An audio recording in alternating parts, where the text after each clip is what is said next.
और चलिए अब आपको सीधी तस्वीरें बताते हैं जहां पर प्रधानमंत्री नरेंद्र मोदी शिक्षा कौशल के क्षेत्र में वेबिनार को संबोधित कर रहे हैं।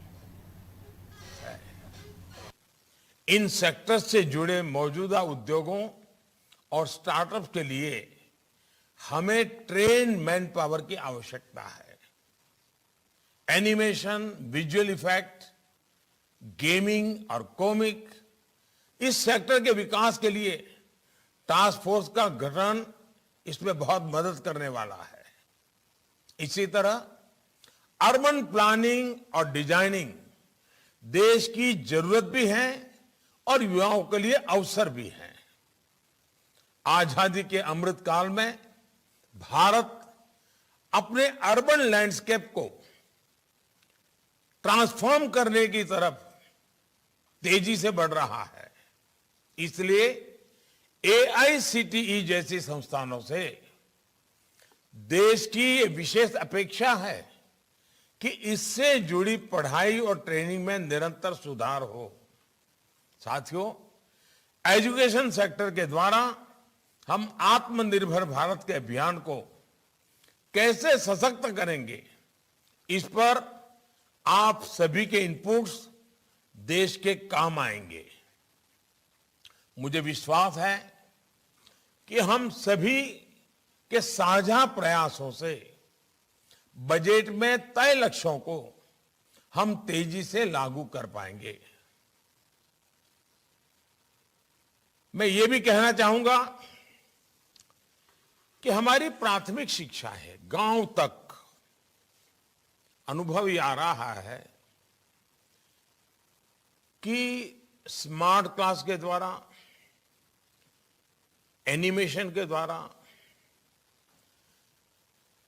दूर सुदूर लॉन्ग डिस्टेंस एजुकेशन के द्वारा, या हमारी जो नई कल्पना है कि 1 क्लास 1 चैनल,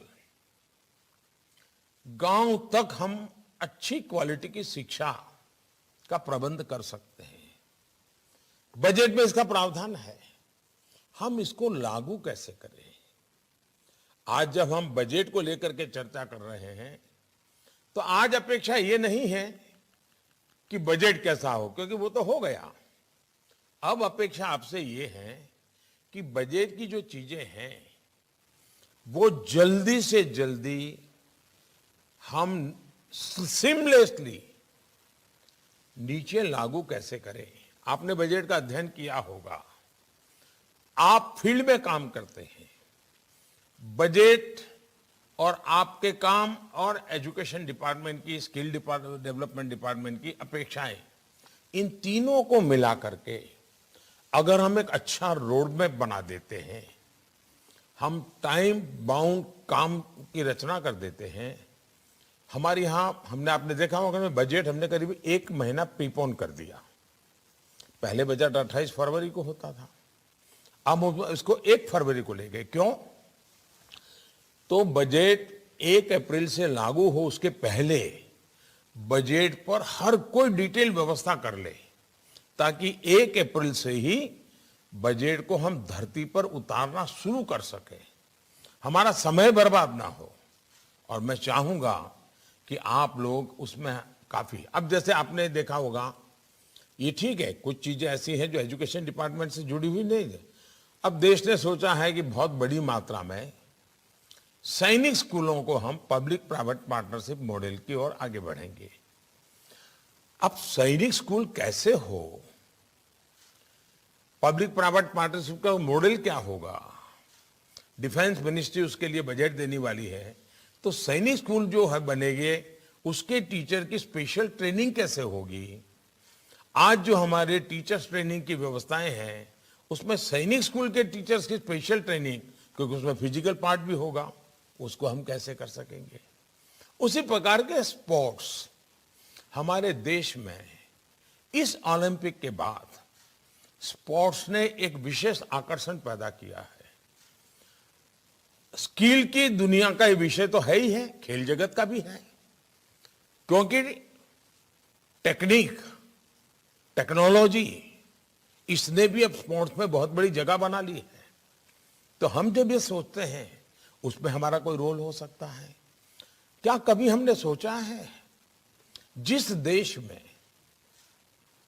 नालंदा, तक्षशिला, वल्लभी इतने बड़े शिक्षा संस्थान, आज हमारे देश के बच्चे विदेश पढ़ने के लिए मजबूर हो, क्या ये हमारे लिए ठीक है? क्या हम देखें हमारे देश से जो बच्चे बाहर जा रहे हैं, अनाप शनाप धन खर्चा हो रहा है, वो परिवार कर्ज कर रहा है। क्या हम हमारे देश में दुनिया की यूनिवर्सिटीज को ला करके हमारे बच्चों को हमारे यहाँ एनवायरनमेंट में और कम खर्चे में पढ़ाई के लिए उनके लिए चिंता कर सकते हैं? यानी प्री प्राइमरी से लेकर के पोस्ट ग्रेजुएट तक पूरा हमारा जो खाका है वो 21वीं सदी के अनुकूल कैसे बने? हमारे बजट में जो कुछ भी बना है ठीक है, इसके बावजूद भी किसी को लगेगा नहीं ऐसा होता तो अच्छा होता, अगले साल सोचेंगे, इसके लिए अगले बजट में सोचेंगे।